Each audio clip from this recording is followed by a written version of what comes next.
Iran ஜனாதிபதி Ebrahim Raisi, வெளிவிவகார அமைச்சர் ஹுசைன் அமீர் அப்துல்லாஹின் உள்ளிட்ட 8 பேர் பயணம் செய்த ஹெலிகாப்டர் மலைமுகடுகளில் மோதி அடர்த்தியான காட்டுப்பகுதியில் விபத்துக்குள்ளாகி இருந்தது. சீரற்ற வானிலையால் தான் இந்த ஹெலிகாப்டர் விபத்துக்குள்ளானதுன்னு சொல்லி ஈரான் அரசாங்கம் அதுக்கு பிறகு அறிவிக்குது. ஆனால் பல தரப்பாலையும் சர்வதேச அளவிலையும் சரி, ஈரானுக்குள்ளேயும் சரி நிறைய சந்தேகங்கள், கேள்விகள் எழுப்பப்பட்டிருந்தது. 3 ஹெலிகாப்டர்கள் பயணம் செய்த நிலையில் 2 ஹெலிகாப்டர்கள் மட்டும் பாதுகாப்பாக தரையிறங்குது. ஜனாதிபதி, வெளிவிவகார அமைச்சர் உள்ளிட்ட 8 பேர் பயணம் செய்த ஹெலிகாப்டர் மட்டும் எப்படி மாயமாக முடியும், விபத்துக்குள்ளாக முடியும்? பல கேள்விகள் இருக்கு, மர்மங்கள் இருக்கின்ற சந்தேகம் பலராலையும் முன்வைக்கப்பட்டிருந்தது. அப்படி நிறைய கன்ஸ்பிரசி தியரி, சூழ்ச்சி கோட்பாடுகள் பல தரப்பாலையும் முன்வைக்கப்பட்டிருந்தது. அது எல்லாம் பொய்தான் என்று சொல்லி நிரூபிக்கிற மாதிரி ஈரான் நடத்தின முதற்கட்ட விசாரணையில் சில தகவல்கள் சொல்லப்பட்டிருக்கு. அந்த முதற்கட்ட விசாரணை அறிக்கை நேற்று வெளியாகி இருந்தது. அதில் சொல்லப்பட்டிருக்கிற சில விஷயங்களை, முக்கியமான தகவல்களை இன்னும் கொஞ்சம் விளக்கமாக பார்க்கலாம். வணக்கம், நான் கிருஷாந்த் ராஜ். இந்த சம்பவம் நடந்ததுக்கு பிறகு இது சம்பந்தமான விசாரணைகள் நடத்தப்படும் என்ற வாக்குறுதி ஈரான் அரசாங்கத்தால் கொடுக்கப்பட்டிருந்தது. ஏன்னு சொன்னால், ஒரு இப்படித்தான் நடந்திருக்கும் என்று சொல்லி ஊகத்தை முன்வைக்கிறதுக்கு பதிலாக ஆதாரபூர்வமாக சில விஷயங்களை நிரூபிக்க வேண்டியிருக்கு. சர்வதேச நாடுகளுக்கும் இதை ஒரு செய்தியாக சொல்ல வேண்டியிருக்கு. ரஷ்ய அரசாங்கமும் சொல்லியிருந்தது, இந்த விசாரணைகளுக்கு எங்களுடைய அரசாங்கம் முழுமையான ஒத்துழைப்பு தரும் என்று சொல்லி. ரஷ்யாவினுடைய விசாரணைகள் ஒரு பக்கம் நடத்தப்பட்டு வருது, என்ன நடந்ததுன்னு சொல்லி கண்டுபிடிக்கிறதுக்காக. அதே நேரம் ஈரான் இராணுவத்தினுடைய பொது அதிகாரிகளை பயன்படுத்தி ஒரு விசாரணை நடத்தப்படுது. அந்த விசாரணையினுடைய முதற்கட்ட அறிக்கையில் சில மிக முக்கியமான விஷயங்கள் சொல்லப்படுது. இந்த சம்பவம் ஒரு குற்றவியல் செயற்பாடாக இருக்கிறதுக்கான வாய்ப்பு கிடையாது. அதுக்கான ஆதாரங்கள் இதுவரைக்கும் முதற்கட்ட விசாரணையில் கண்டுபிடிக்கப்படலை என்ற விஷயம் தெளிவாக சுட்டி காட்டப்பட்டிருக்கு.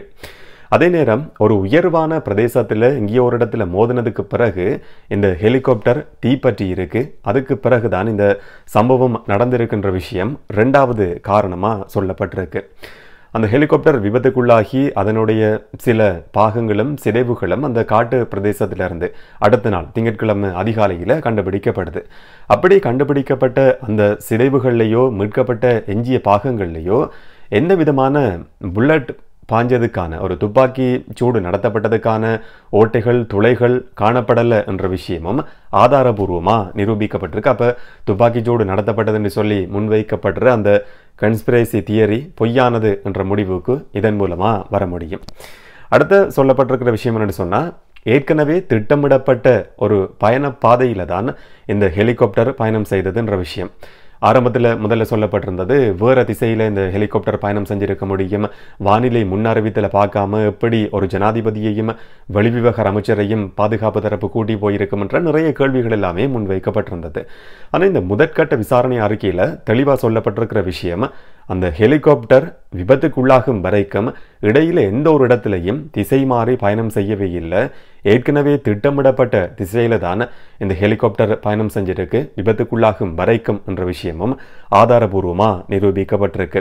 இந்த சம்பவம் நடக்கிறதுக்கு 1.5 நிமிஷத்துக்கு முதல்ல தொலைத்தொடர்பு ஏற்படுத்தப்பட்டது 2 மற்ற ஹெலிகாப்டர்களோட. இந்த ஜனாதிபதியும் வெளிவிவகார அமைச்சரும் பயணம் செய்த ஹெலிகாப்டர் தொடர்பு ஏற்படுத்தினதுன்றதுக்கான ஆதாரங்கள் கண்டுபிடிக்கப்பட்டிருக்கு. அப்போ தொடர்பு துண்டிக்கப்பட்டதுன்னு சொல்லி ஏற்கனவே சொல்லப்பட்ட விஷயமும் பொய்யானது என்ற முடிவுக்கு வர முடியும். திங்கட்கிழமை காலையில் ஹெலிகாப்டர் விபத்துக்குள்ளான இடம் கண்டுபிடிக்கப்படுது, பாகங்கள் கண்டுபிடிக்கப்படுது. ட்ரோன்களோட உதவியோடு தான் அது கண்டுபிடிக்கப்பட்டிருந்தது.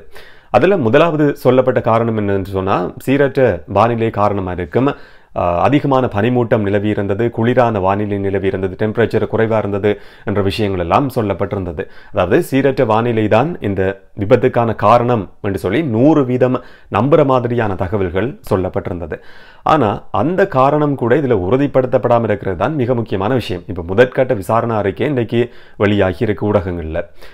அந்த அறிக்கையின்படி சீரற்ற வானிலை காரணம் என்ற விஷயமும் இதில் சொல்லப்படலை. வேற ஏதாவது சந்தேகங்கள் இருக்கிறதுக்கான ஆதாரங்களும் இதில் நிரூபிக்கப்படலை. அப்போ எப்படி தான் இந்த ஹெலிகாப்டர் விபத்துக்குள்ளானது என்ற கேள்விக்கான பதில் இதுவரைக்குமே கிடைக்காம இருக்கு. ஈரான் அரசாங்கமும் இராணுவ தரப்பும் சொல்ற பதில் என்னன்னு சொன்னால், இந்த சம்பவம் சம்பந்தமான விசாரணைகளை நடத்துறதுக்கு இன்னும் அதிகமான கால அவகாசம் தேவைப்படுது. உடனடியாகவே சில விஷயங்களை வெளிப்படுத்த முடியாது. எதிர்வரும் நாட்களில் இன்னும் அதிகமான தகவல்கள் வெளிவாரதுக்கான வாய்ப்பு இருக்கு என்ற மாதிரியான ஒரு தகவலை தான் ஈரான் அதிகாரிகளை மேற்கோள் காட்டி ஊடகங்கள், சர்வதேச ஊடகங்கள் வெளியிட்டிருக்கிறத பார்க்க முடியுது. இந்த சம்பவத்தில் 9 பேர் ஆரம்பத்தில் உயிரிழந்ததாக சொல்லப்பட்டிருந்தாலும் 8 பேர்ன்றது பிறகு உறுதி செய்யப்பட்டிருந்தது. குறிப்பாக ஈரான் முன்னாள் ஜனாதிபதி அவருடைய சொந்த இடத்துல, சொந்த ஊர்லேயும் ஷியா முஸ்லிம்களினுடைய புனிதமான நகரமாக கருதப்படுற மஷாட் நகரத்திலையும் அவருடைய ஜனாசா நேற்று நல்லடக்கம் செய்யப்பட்டிருக்கு.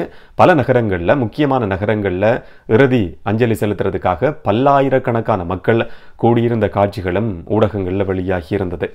வார ஜூன் 28ஆம் தேதி அடுத்த ஜனாதிபதியை தெரிவு செய்யறதுக்கான தேர்தல் நடத்தப்படும் என்ற விஷயமும் ஏற்கனவே அறிவிக்கப்பட்டிருக்கு.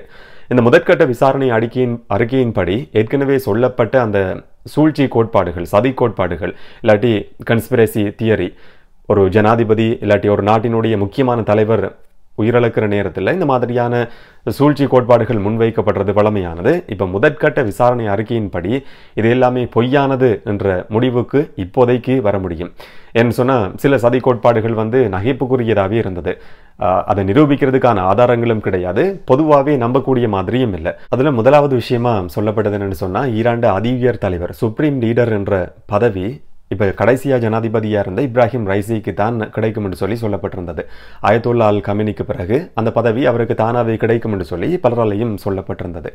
ஆனால் இந்த சதி கோட்பாடுகளை, சூழ்ச்சி கோட்பாடுகளை முன்வைக்கிறவர்கள் சொன்ன ஒரு எழுப்பின சந்தேகம் என்னன்னு சொன்னால், அவரோட மகன், இப்போ சுப்ரீம் லீடராக இருக்கிற அயத்துல்லா அல் கமினியினுடைய மகன் முஜ்தபா இருக்கிறாரு, அவருக்கும் இந்த சம்பவத்துக்கும் இடையில் ஏதாவது தொடர்பு இருக்கும், பதவி சம்பந்தமான பிரச்சனையும் இதுக்கு காரணமாக இருக்கும் என்ற மாதிரியான ஒரு கன்ஸ்பிரசி தியரி, சூழ்ச்சி கோட்பாடு முன்வைக்கப்பட்டிருந்தது. ஆனால் அதை நிரூபிக்கிறதுக்கான எந்த விதமான ஆதாரங்களும் கிடையாது. அடுத்த 2வது சொல்லப்பட்ட விஷயம், பொதுவாக எல்லாருக்கும் ஏற்படுற சந்தேகம்தான், மொசாடினுடைய வேலையா இது இருக்கலாம்ன்றது. என்ன சொன்னால், இஸ்ரேலினுடைய மொசாட் அந்த மாதிரியான தாக்குதலை நடத்துறதுக்கான இயலுமை இருக்கக்கூடிய ஒரு அமைப்பு. கடந்த காலங்களிலேயும் ஈரான் முக்கியஸ்தர்களை, பாதுகாப்பு துறையோட சம்பந்தப்பட்டவர்கள் இலக்கு வச்சு இந்த மாதிரியான தாக்குதல்கள் நடத்தப்பட்டிருக்கு. அதுலேயும் குறிப்பாக அணுசக்தி துறையோட சம்பந்தப்பட்ட நிபுணர்கள் இலக்கு வைக்கப்பட்டு தாக்குதல்கள் நடத்தப்பட்டிருக்கு. இந்த சம்பவத்திலேயும் கடந்த காலங்களில் ஈரான்ல இருந்து வரலாற்றில் முதல் தடவையாகவே இஸ்ரேல் மேல ஒரு நேரடியான தாக்குதல் நடத்தப்பட்டிருந்தது. இப்ராஹிம் ரைசி இந்த தீர்மானத்தை எடுத்திருந்தார். அப்ப பழி வாங்குற நோக்கத்துல இந்த சம்பவம் நடந்திருக்கலாம், ஹெலிகாப்டர் சுட்டு வீழ்த்தப்பட்டிருக்கலாம், இல்லாட்டி விபத்துக்குள்ளாக்கப்பட்டிருக்கலாம் என்ற மாதிரியான கோட்பாடுகள் முன்வைக்கப்பட்டிருந்தது. அதுக்கான ஆதாரங்களும் கிடையாது. 3வது முன்வைக்கப்பட்ட கன்ஸ்பிரசி தியரி என்னன்னு சொன்னா, ஒரு லேசர் தாக்குதல் மூலமா இந்த ஹெலிகாப்டர் வீழ்த்தப்பட்டிருக்கும் என்ற விஷயம். இப்போ தொழில்நுட்பம் போரில் இந்த அளவுக்கு பயன்படுத்தப்படுதுன்றது எல்லாருக்குமே தெரிஞ்ச ஒரு விஷயம். அப்போ தொழில்நுட்ப வளர்ச்சியை பயன்படுத்தி லேசர் தாக்குதல் மூலமாக தான் இந்த ஹெலிகாப்டர் சுட்டு வீழ்த்தப்பட்டிருக்கலாம் என்ற வாதம் கூட சில தரப்புகளால் முன்வைக்கப்பட்டிருந்தது. அதை நிரூபிக்கிறதுக்கான ஆதாரமும் கிடையாது. அடுத்தது வானிலை சம்பந்தமான விஷயம். இதைத்தான் ஈரான் அரசாங்கமும் ஏற்கனவே சொல்லியிருந்தது. அதை ஓரளவுக்கு நம்புறதுக்கான ஆதாரங்கள் இருக்கு. வானிலை மாற்றம் சம்பந்தமான விஷயங்கள் கடந்த காலங்களில் பேசப்பட்டிருந்தது. அடுத்தது அமெரிக்கா தான் இதை செஞ்சிருக்கும்னு சொல்லி குற்றம் சுமத்தப்பட்டிருந்தது. நேரடியான ஒரு குற்றச்சாட்டை முன்வைக்கிறதுக்கான ஆதாரங்கள் இல்லாட்டியும் மறைமுகமான சில காரணங்கள் இருக்கு. இது ஒரு அமெரிக்காவினுடைய சூழ்ச்சி என்று சொல்றதுக்கு. பெல் 212 என்று சொல்லப்படுற அமெரிக்க தயாரிப்பு ஹெலிகாப்டர்ல தான் இவங்க பயணம் செய்கிறாங்க. அதே நேரத்தில் 2000ஆம் ஆண்டுகளோட முற்பகுதியில் வாங்கப்பட்ட ஒரு ஹெலிகாப்டர்ன்றதும் பிறகு தெரிய வந்திருந்தது. ஊடகங்களில் தகவல் வெளியாகி இருந்தது.